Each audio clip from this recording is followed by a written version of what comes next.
Boa noite, pessoal. Sejam bem-vindos a mais um Evangelho no Lar de domingo. Vamos esperar o pessoal ir entrando. Boa noite, Lili. Boa noite, Lucimar, Grace. Boa noite, Elisa.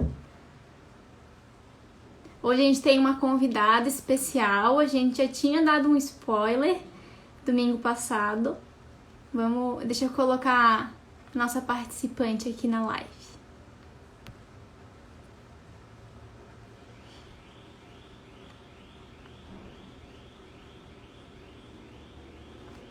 Boa noite, pessoal, bem-vindos. Conforme eu e a Emília, a gente tinha anunciado domingo passado, a gente teria uma convidada, Patrícia, na noite de hoje. Essa não é a Patrícia, essa é a Elisa. Não, né? Boa noite, Elisa, bem-vinda.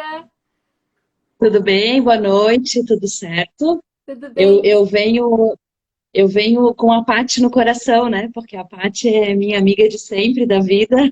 A Paty está aqui me Mas, enfim, acompanhando, já vi ela nos comentários, já deu boa noite. Gente, a Paty, por causa de um imprevisto, ela não pôde estar aqui com a gente hoje, mas a Paty fez todo o estudo, ela preparou tudo, compartilhou comigo, compartilhou com a Elisa, e a Elisa topou de última hora, né, Elisa? Tá aqui com a gente, então foi. é isso, gente. A gente tá cheio de gente, sempre pronta, topando nossos convites mais malucos. Então a Elisa topou, pegou o conteúdo da Paty, estudou mais um monte em cima e trouxe um monte de coisa legal pra gente compartilhar hoje.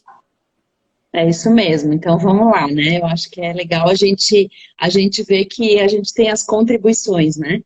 E hoje também a gente conta com vocês que estão aqui nos assistindo e vamos ver se a gente interage bastante, né, Júlia? E isso eu já fiquei sabendo que o Alberto, que também está aqui na live, estudou para o tema de hoje, então eu vou esperar a contribuição do Alberto também, já estou deixando registrado. Pessoal, então para a gente começar, eu vou dar mais uma repassada. O intuito do Evangelho no Lar aqui com vocês é a gente passar um pouco do processo de como ele deve ser feito para vocês replicarem nos lares de vocês. Então a gente vai começar com uma prece de abertura. É legal sempre deixar um copo de água do lado na mesa de vocês. Eu tô com o meu aqui do meu ladinho, que a espiritualidade utiliza dessa água para fluidificar e para auxiliar a gente como um remédio. Depois da prece de abertura, eu vou fazer a leitura do item de hoje. A gente vai ter seus comentários, vamos trocar umas ideias e daí a gente faz a prece de encerramento. Boa noite, Emília. Eu vi que a Emília, nossa companheira também de todo domingo, entrou. Boa noite, todo mundo, pessoal.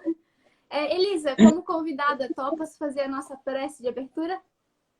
Vamos lá, então. Então, eu convido a todos para, nesse momento, fecharem os olhos, especialmente elevarem os seus pensamentos a Deus, a Jesus, a espiritualidade amiga que se faz presente em nossas vidas, especialmente nesse momento em nossos lares, a nos amparar sempre, a ensinar o quão grandioso é esse Pai maior, que sempre nos mostra aquilo que precisamos aprender, aquilo que precisamos entender, aquilo que precisamos viver.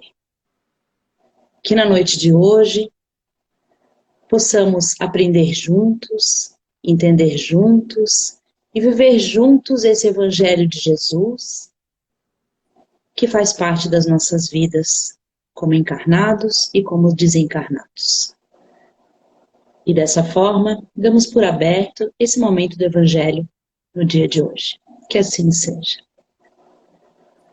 Que assim seja. Boa noite, pessoal que está entrando agora. Sejam bem-vindos. A gente vai começar agora, então, a leitura do item de hoje. A gente está dando sequência, então é o item 24 do capítulo 5. Se chama A Desgraça Real.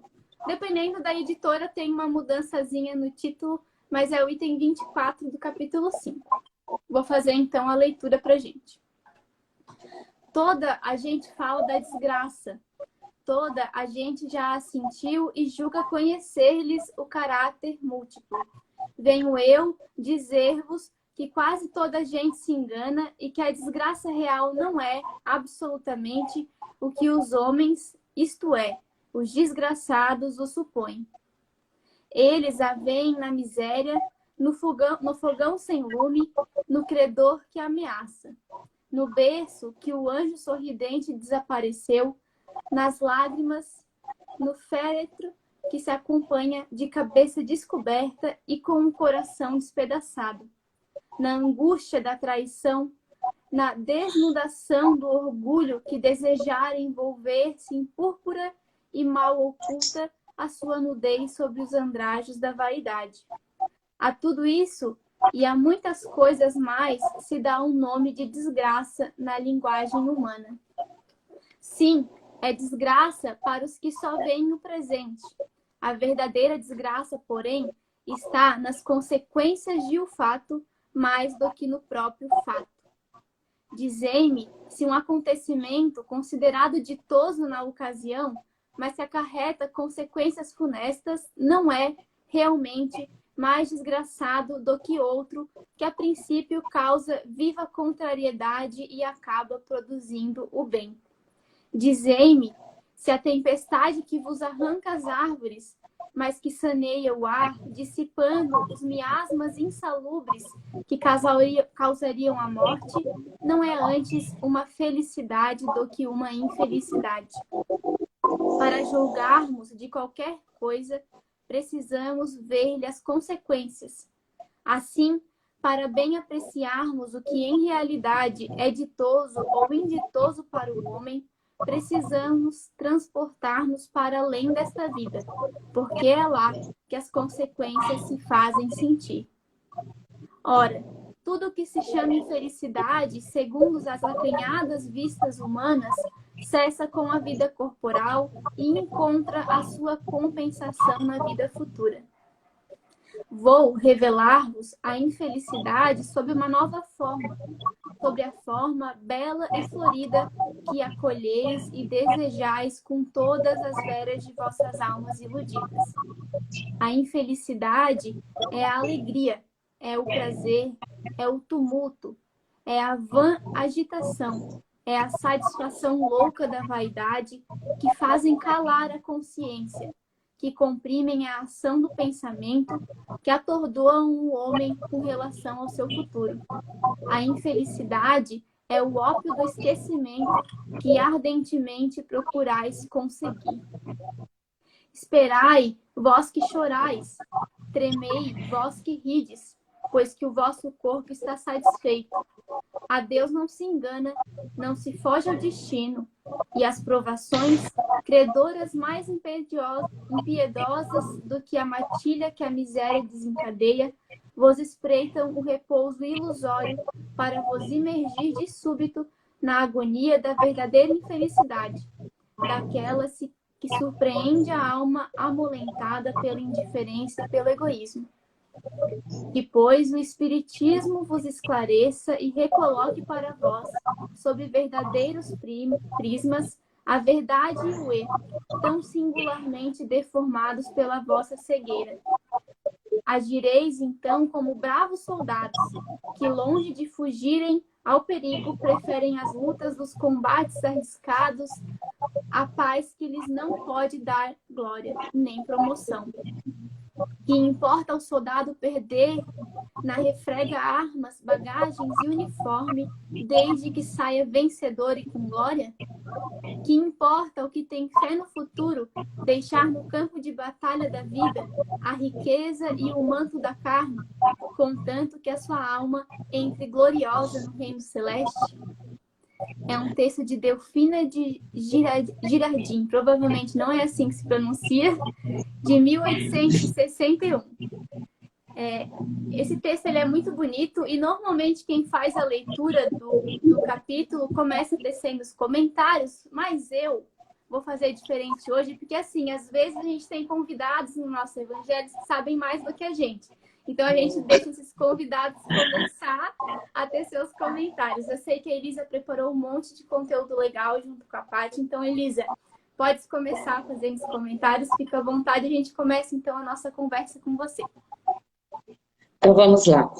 Saber mais, na verdade, significa, eu acho que tem que ler mais e aprender mais, né? Eu acho que é isso, assim. Quando a mensagem chama atenção e toca o coração, é porque a gente precisa prestar bem atenção nela. E aí, assim, né, o que que me chamou a atenção, primeiro, do texto, que eu acho que é legal a gente falar um pouquinho, né, como a gente faz no Evangelho, aqui na minha casa também, a gente faz a leitura, e depois a gente comenta e cada um vai falando, e se vocês quiserem ir colocando aí o que que vocês acharam também, é bem interessante, porque cada um de nós tem um ponto de vista, e cada um de nós vai observar algum aspecto que chamou mais atenção. Mas só dizer assim, né, esse capítulo, ele é o capítulo que fala de bem-aventurados os aflitos. Então, quando vem esse tema desgraça real, ele vem numa sequência de mensagens e de informações que tem relação com a justiça das aflições, com as causas anteriores das aflições atuais. Então, são vários temas que vêm sendo falados e tratados já há algum tempo e que eu acho que é interessante a gente resgatar, né? Então, quando a gente vê assim a desgraça real, esse real tem a ver com verdadeiro, né? Não é o real de realeza, porque às vezes pode gerar confusão. Que real é esse, né? Então, quando fala do real ali, é o real de verdadeiro. Então, qual é a verdadeira desgraça? A gente pode pensar assim, da onde ela vem? E que pontos me chamaram a atenção nesse texto que é trazido, né?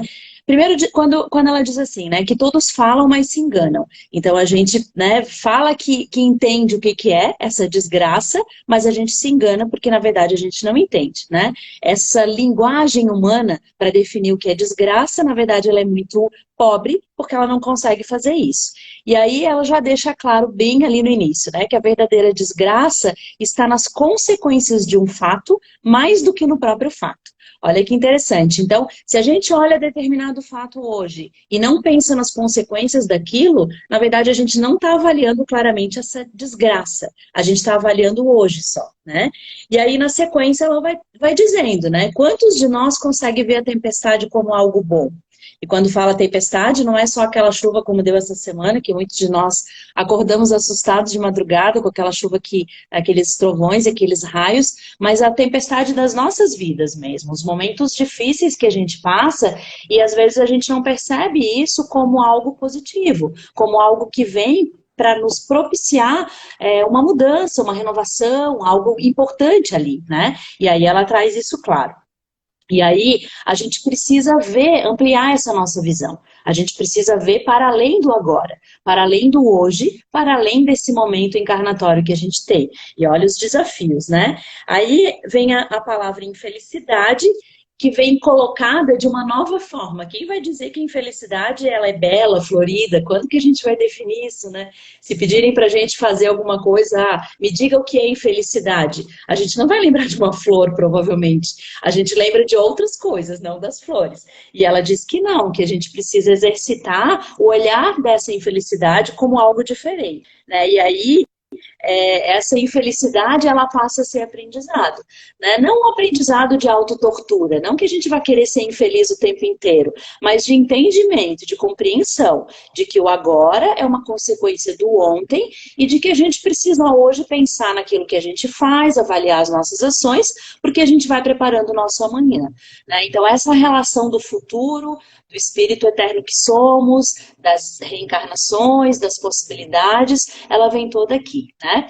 E aí ela diz assim, ó, que a infelicidade é o ópio do esquecimento, mais lá no finalzinho, né? Que ópio é isso? O que é? O vício, né? A palavra ópio aí vem como vício.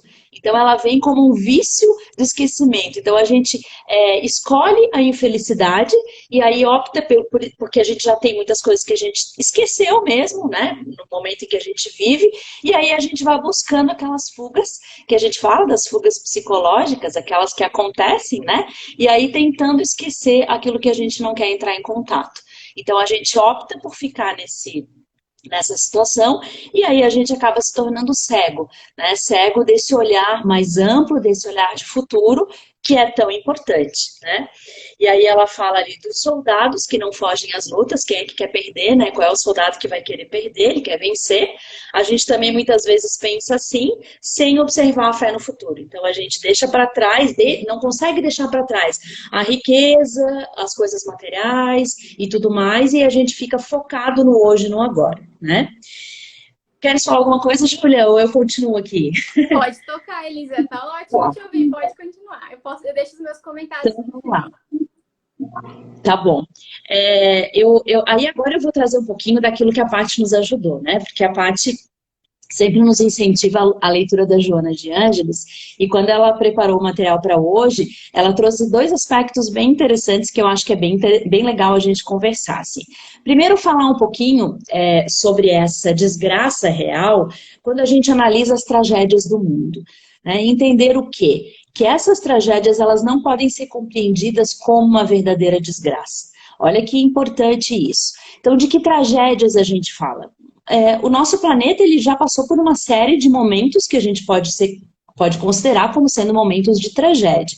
Acho que a gente vive um bem importante agora, que é a pandemia, que nos convida a um repensar, a um reolhar o tempo inteiro, a cada dia, a cada segundo. Né? A gente, sob uma ótica da doutrina espírita, a gente consegue entender que o nosso planeta passa por esse momento, que é um momento de transição planetária, que é um momento em que os flagelos destruidores vêm para nos convidar a sair da inércia. A gente fala muito do sair da inércia, né? Para fazer a roda girar, a gente tem que se mexer, a gente não pode ficar parado só olhando, só observando. Né? E aí, esse convite vem como um presente para esse olhar, diferente para um futuro que é muito incerto. Né? Então, muitas vezes, a nossa inércia, o ficar parado, não fazer nada, nos leva a acompanhar uma destruição e não perceber que essa destruição, na verdade, ela é uma lei natural que vem na sequência para a reconstrução. Então, olhem que difícil, né? Então, a gente é convidado a olhar para esta pandemia, para esse momento que a gente passa, sem se preocupar que o amanhã vai ser diferente, né? Ou seja, eu não posso olhar para amanhã, eu não posso ficar focado naquilo que vai acontecer amanhã, porque cada dia que passa, a gente começa a entender que o amanhã é incerto. Se há 4 meses atrás, 3 meses atrás, alguém dissesse pra gente que a gente ia voltar de novo em março, no momento em que a gente viveu como no ano passado, a gente está aqui agora essa semana completando um ano, a gente ia ficar desesperado. Então, as coisas vêm acontecendo e nos convidando a entender cada vez mais que esse processo da lei de destruição, que é uma das leis morais que são, né, colocadas e trazidas pelos ensinamentos de Jesus, ele é extremamente importante e essencial. A grande questão a gente tem que se perguntar o tempo inteiro o que eu estou fazendo aqui, a gente pergunta isso, né? A gente questiona muito isso, e muitas vezes a gente se perde no processo de entendimento sobre a lei de causa e efeito. Olha só a lógica, né? A lei de causa e efeito, ela vem dita como causa e efeito. Matematicamente, a gente diz que esse E, ele significa as duas coisas juntas ao mesmo tempo. Não é lei de causa ou efeito. Não é lei de causa, vírgula, lei de efeito. É lei de causa e efeito. Então, as coisas vêm juntas. A causa tem uma relação com o efeito. Né? E a gente só se prende na causa. A gente não consegue ver o efeito. E essa é a grande questão, né? Dessa tragédia que a gente vivencia hoje e tantas outras, porque a gente foca só na causa. A gente não consegue ver o amanhã. É claro que isso tem relação com as nossas limitações, com o nosso esquecimento, que é tão importante no momento que a gente vive, como espíritos encarnados, claro, mas a gente não pode esquecer disso, principalmente nos momentos de desespero, principalmente nesses momentos de desgraça, como são falados, como é falado ali nessa mensagem, né? Tão bem falado. E aí, o segundo ponto que eu queria trazer, Júlia, tu me ajuda no horário, tá? Se ficar muito, tu vai me dizendo. Tá, o segundo ponto que eu queria trazer é sobre essa questão da consciência, né? Porque a gente não se dá conta da importância dessa lei de causa e efeito, e muitas vezes a gente vai para o caminho da inconsciência que a gente tem na condição de espírito eterno. O que isso quer dizer, né? Efetivamente, nós somos cegos, espiritualmente falando, quando estamos aqui encarnados. E aí eu trago lá a Joana de Ângeles, né? Lá no livro O Ser Consciente, ela tem um capítulo que fala inteiro sobre essa consciência, que é o capítulo 10, que tem como título Conquista de si mesmo. E olha só o que a Joana de Ângeles traz pra gente, né? Joana de Ângeles é um espírito que está sempre junto de Divaldo, sempre trazendo uma série de orientações importantes e que nos levam a pensar e a refletir acerca da importância do autoconhecimento, especialmente, mas de entender quem somos como espíritos eternos, nesse momento em que vivemos aqui na Terra. Não só nesse momento, mas desencarnados também, mas especialmente as mensagens vêm para nós, como amparo e consolo. E aí o que ela fala sobre a consciência, ou sobre a falta de consciência, ou sobre a inconsciência, se a gente pensar assim, né? Que o homem, ele tem dois estados de consciência, isso já, a psicologia fala isso, né? Mas esses dois estados, eles podem ser definidos em termos de nível de consciência, que é o estado adormecido e é o estado desperto. A gente tem uma série de momentos das nossas vidas em que a gente vai mudando esses níveis de consciência. Um exemplo bem simples é quando a gente sai da nossa infância, depois a gente vai para a adolescência, para a vida adulta. Então a gente vai ampliando esse nível de consciência de certa forma, mesmo aqui como espíritos encarnados. Mas quando a gente analisa a reencarnação, quando a gente vai analisar esse aspecto de consciência relacionado à reencarnação, a gente entende que momentaneamente o nosso estado de consciência está adormecido. Então a gente passa, enquanto encarnado na Terra, por esse estado momentâneo de inconsciência. E aí o que acontece? Muitas vezes a gente se deixa levar pelos apelos da matéria, a gente acaba se deixando conduzir pelas distrações. É isso que a Joana nos traz, né? E que distrações, o que isso vai acarretar para a gente? Por exemplo, a gente esquece de cuidar da gente mesmo, então a gente começa a se distrair com a matéria, porque é muita coisa, muito estímulo. É como uma criança que tem todos os estímulos. Se a gente colocar muita coisa na frente de um bebê, ele fica com aquela carinha de querer pegar tudo, querer olhar tudo, querer, a ânsia de falar. É a gente espírito encarnado, muitas vezes. Muitos estímulos materiais, e aí a gente não consegue olhar para a gente mesmo. Então a gente esquece de buscar o nosso melhoramento interior, a gente começa a buscar as fugas que ela chama de espetaculosas, que são as fugas externas para fora, né? E aí a gente transfere muitas vezes as prioridades que nós mesmos definimos antes de encarnar. Porque antes de encarnar a gente fez um planejamento. E aí a gente disse lá pra gente mesmo, olha, eu tô me propondo fazer isso, aquilo, aquilo outro. E aí, quando a gente se dá conta, passaram alguns anos aqui na Terra e a gente não conseguiu. Né? E a gente pensa quando desencarna, de certo, né? Poxa, eu fiz tudo tão certinho, eu planejei tanto e não consegui. Mas por quê? Por causa desse estado de consciência, ou de não consciência adormecido, né?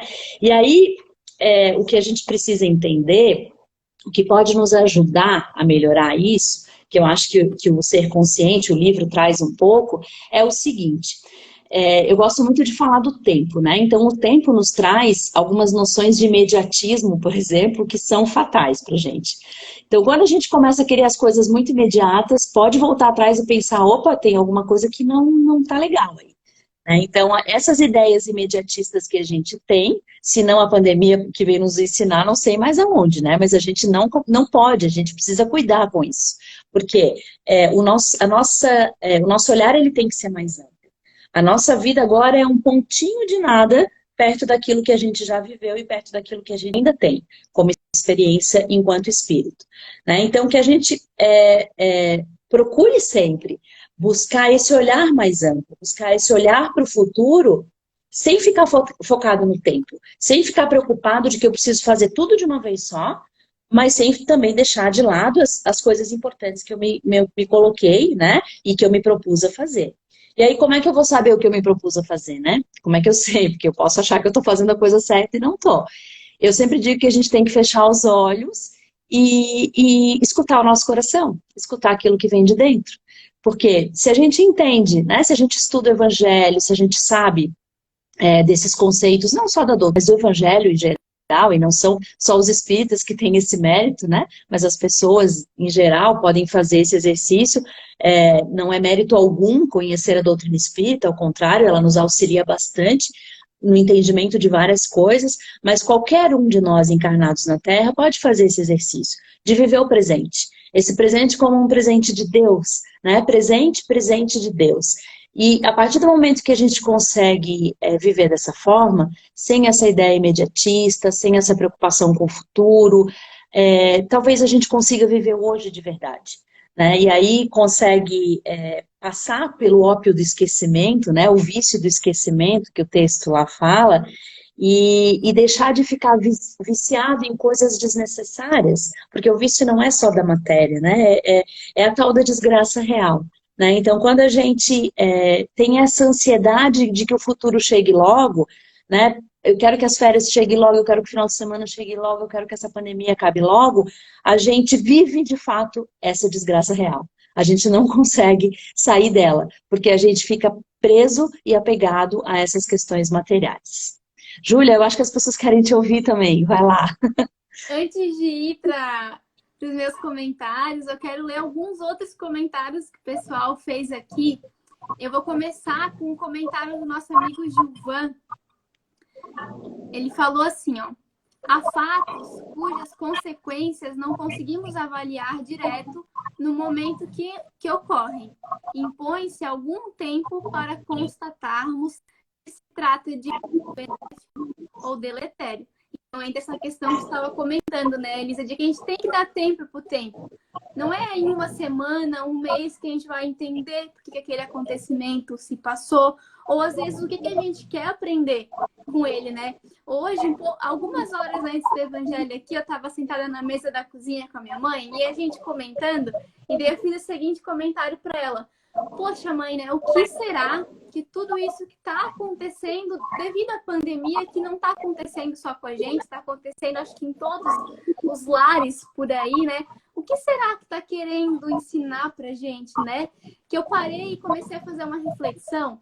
Há um ano atrás, um ano de pandemia, né? O que eu cresci moralmente nesse um ano de pandemia? E eu cheguei à conclusão de que eu não cresci moralmente. Eu conversando comigo mesmo, né, Elisa? Aqueles papos que a gente tem com a gente mesmo. E daí eu conversando com a minha mãe, a gente trocando uma ideia que não é assim. Às vezes não é um ano, não é tão rápido. A gente tem que dar tempo ao tempo para a gente entender esses acontecimentos. E aí eu continuei pensando nisso depois. E uma conclusão que eu cheguei é que às vezes que elas nos ocorrem, essas aflições, esses sofrimentos, às vezes elas vêm para mostrar que a posição que a gente estava antes delas acontecerem era uma posição irreal, era ilusória, que a gente estava vivendo tranquilamente, se dizia feliz, tranquilo, em paz, e daí vem essa onda, essa desgraça, e aí mostra que não é bem assim. Só que é com esses sofrimentos, com essas aflições, que a gente sai do nosso ponto de conforto e passa a perceber que precisa sim de mudança. Porque eu não sei você, Emília, eu não sei vocês que estão assistindo, mas eu com essa pandemia eu achei um monte de defeitos que eu achei que estava dormindo em mim, que na verdade não estava dormindo, está cheio de defeito, aí eu coloquei tudo para fora. Então, assim, foi uma desgraça que veio e que não é fácil, porque a gente no primeiro momento pensa, meu Deus, como é que eu ainda posso pensar esse tipo de coisa? Como é que eu ainda sou assim, né? Com tanto evangelho que a gente faz, Emília, tanto grupo de estudo e palestra, o primeiro baque dessa percepção dói na gente, né? Mas depois a gente para e vê como é que a gente pode ir trabalhando isso.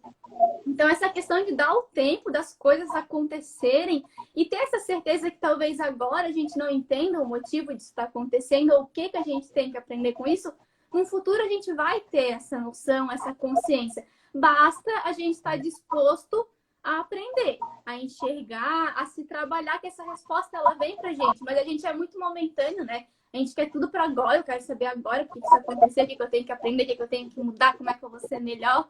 Tem que dar tempo pra gente, né?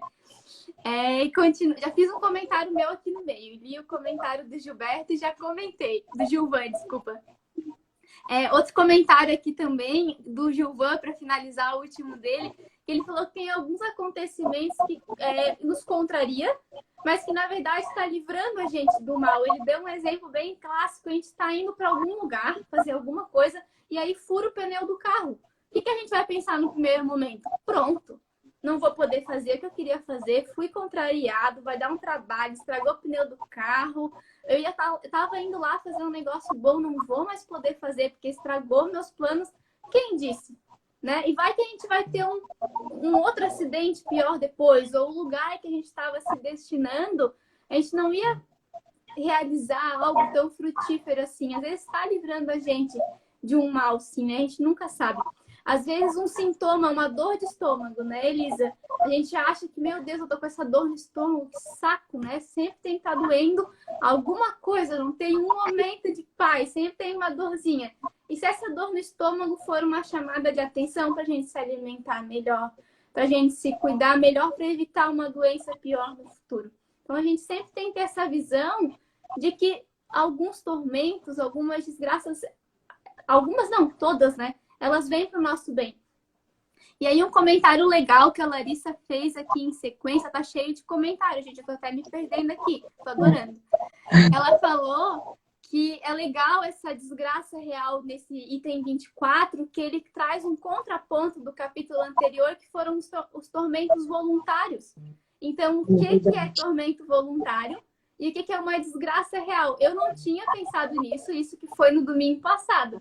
Então, esse comentário da Larissa foi bem oportuno. A gente, aos poucos, e tendo esse nível de consciência e de interpretação do que é uma desgraça real e do que são tormentos voluntários que a gente mesmo vai causando. Né, Elisa? Não sei se queres comentar alguma coisa. Não, eu acho que é isso mesmo, Júlia. Eu tô vendo que tem bastante coisa aqui do pessoal falando, né? Eu vi aqui embaixo, o Alberto falou que é mais fácil culpar Deus, né? Dizendo que essas desgraças não são nossas. Eu acho que é um grande desafio ampliar a visão. Aí a Marli falou ali, né? Imagina se não tivéssemos com a pandemia, estaríamos vivendo uma guerra civil. É isso mesmo, né? E aí a gente, quando começa a ler os livros que agora começam a falar da pandemia, tem o livro do Divaldo, por exemplo, que traz vários aspectos do plano espiritual nesse momento que a gente vive e que traz bem isso, né, Marli? Que a guerra civil poderia acontecer e a gente está vivendo uma guerra de uma outra forma, né? Mais ou menos por aí. E se não fosse uma guerra civil, se não fosse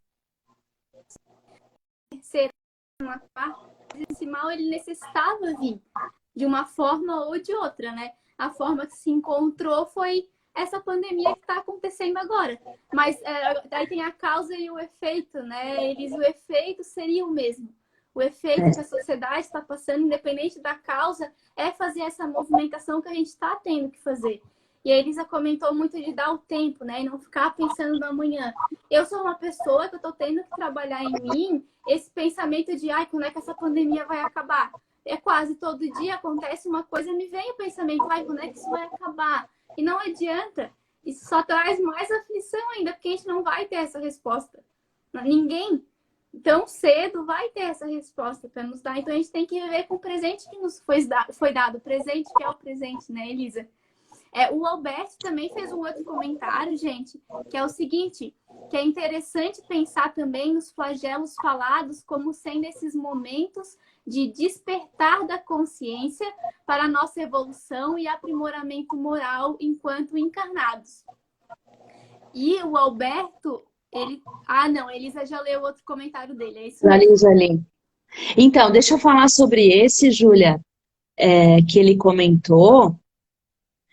Eu acho bem interessante dizer assim, né, a relação disso com a desgraça real, né, reforçando que a desgraça real é a consciência da vida eterna adormecida. Olha que interessante, né, e é uma das coisas que é falado lá. Então, a desgraça real é a consciência da vida eterna adormecida. Então, quando a gente não se dá conta, não consegue perceber, não vivencia tudo que está relacionado ao fato de existir essa vida eterna, a gente acaba recaindo ou indo para essa situação de desgraça real, que é o que o texto fala, né?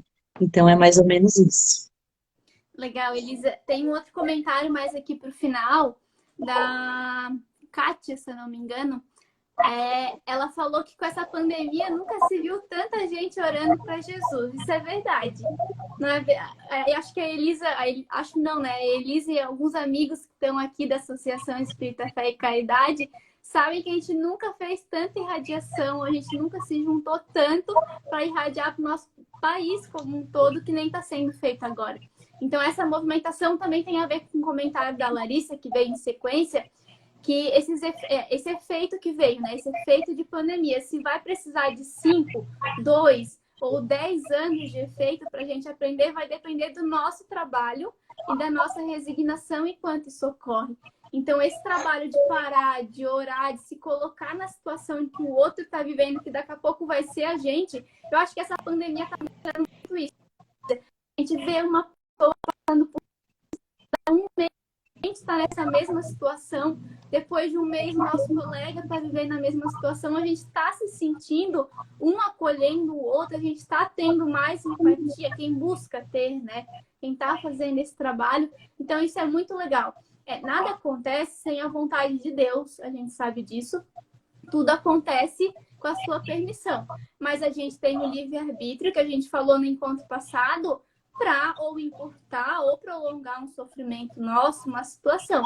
Então, está acontecendo tudo isso, sim, por uma vontade divina, mas a gente tem o nosso papel de como amenizar isso, né? Como tornar, eu brinco, menos pior, porque é ruim, é triste, a gente sofre, mas como a gente pode deixar menos pior do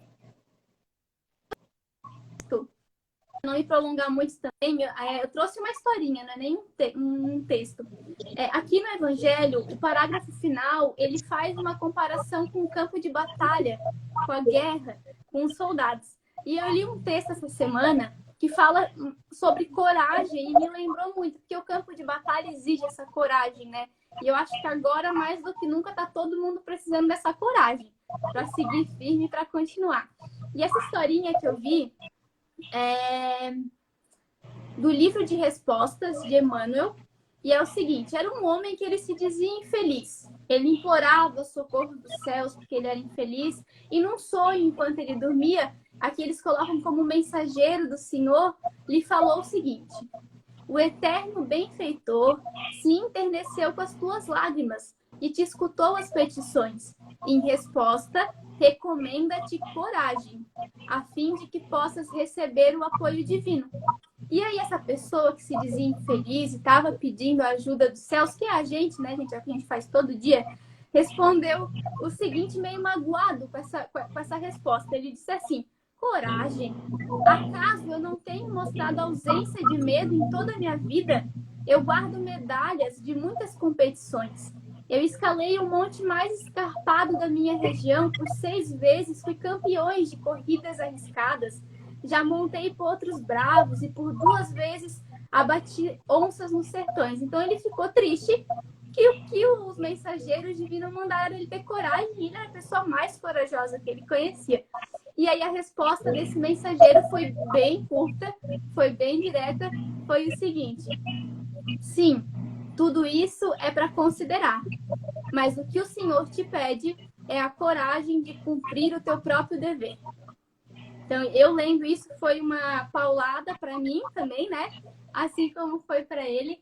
E eu gostei dessa comparação do campo de batalha, né? Essas verdadeiras desgraças, a gente tem que se colocar à frente dessa batalha com essa coragem. O que é essa coragem? É o cumprir o próprio dever. E eu queria deixar uma pergunta em aberto para a semana que vem, que não vai precisar ninguém responder, mas é para a gente pensando neles. É bom ter esses questionamentos no decorrer da semana e a gente refletindo. Será que a gente, como seguidor de Jesus, a gente está cumprindo o nosso próprio dever aqui? Que dever é esse? Esse dever enquanto seguidor de Jesus e seguidor do evangelho que eles nos trouxe. Que dever que é esse? Então, eu deixo essa pergunta em aberto para a gente ir refletindo. Eu fiquei refletindo, ainda não tenho a minha resposta. Então, nessa semana vamos refletir sobre isso. Elisa, queres fazer mais algum comentário antes da gente finalizar? Então, só dizer que eu estou muito feliz de estar aqui, gente, muito feliz de ver um monte de gente conhecida. Alguém perguntou ali se acontece todas as semanas, né? Só para quem nunca veio, sim, todos os domingos, às 20 horas, o Evangelho Online, e aí a cada semana mudam as pessoas que estão aqui, né? A Júlia e a Emília são as responsáveis, e agradecer por todas as mensagens, com certeza elas só ajudaram no entendimento desse texto, que é bem importante, né? E é isso, Júlia, acho que da minha parte fechou. Então é isso, pessoal. Obrigada pela participação de todo mundo. A gente viu, que nem a Elisa comentou, vários rostos amigos aqui com a gente hoje. Cada domingo aparecem pessoas novas, então sejam muito bem-vindos. É muito bom ver vocês aqui com a gente. Esse domingo, então, a gente recebeu a convidada, que foi a Elisa e a Patrícia. A Paty, com seus estudos, esteve aqui juntinho com a gente. Não se preocupem, que a gente vai programar a participação da Patrícia em pessoa aqui com a gente de novo no futuro breve. Obrigada, Elisa. Queria te agradecer de novo por ter topado. Gente, o convite para Elisa foi feito hoje à tarde. Ela topou prontamente. Obrigada, Elisa, pelas suas ponderações também. E domingo que vem estaremos de volta, eu e a Emília aqui novamente. A Emília está nos assistindo. Um beijo, Emília. Então, domingo que vem, eu e a Emília, a gente está aqui de novo e a gente conta para vocês quem vai ser a próxima convidada da vez do outro domingo. Então, obrigada, pessoal. Agora, para encerrar, então, a gente fez os comentários. Eu vou fazer a prece de encerramento do nosso Evangelho no Lar. Vamos, então, manter os nossos corações em sintonia com a espiritualidade amiga que se encontra agora em nossos lares, nos amparando, nos auxiliando, nos intuindo. Que no decorrer desta semana, que está apenas se iniciando, possamos demonstrar essa coragem que nos fala Emmanuel, de dever cumprido, consciência tranquila, e possamos ter o discernimento de entender quais são as desgraças reais, quais são nossos tormentos voluntários, e como podemos, a todos os instantes, abreviar o sofrimento daqueles que nos é caro, que nos é próximo. Todos aqueles que estão com os corações ligados aos nossos neste momento, possam receber todo o amor, toda a paz e toda a tranquilidade deste momento de estudo. Pedimos em especial, neste breve momento, para todos aqueles que se encontram nos hospitais, lutando contra esse vírus que nos assola, todos aqueles que estão na linha de frente, profissionais da saúde, enfermeiros, médicos, todos aqueles que estão nas emergências, longe de suas famílias, que eles também possam ter esta coragem de seguir lutando e nos auxiliando tão bravamente. Que assim seja. Então é isso, pessoal, mais uma vez. Obrigada pela participação de todos. Obrigada, Elisa. Uma ótima semana para todos vocês. Até Tchau, domingo que gente. vem. Beijo para todos. Tchau, tchau. Boa noite.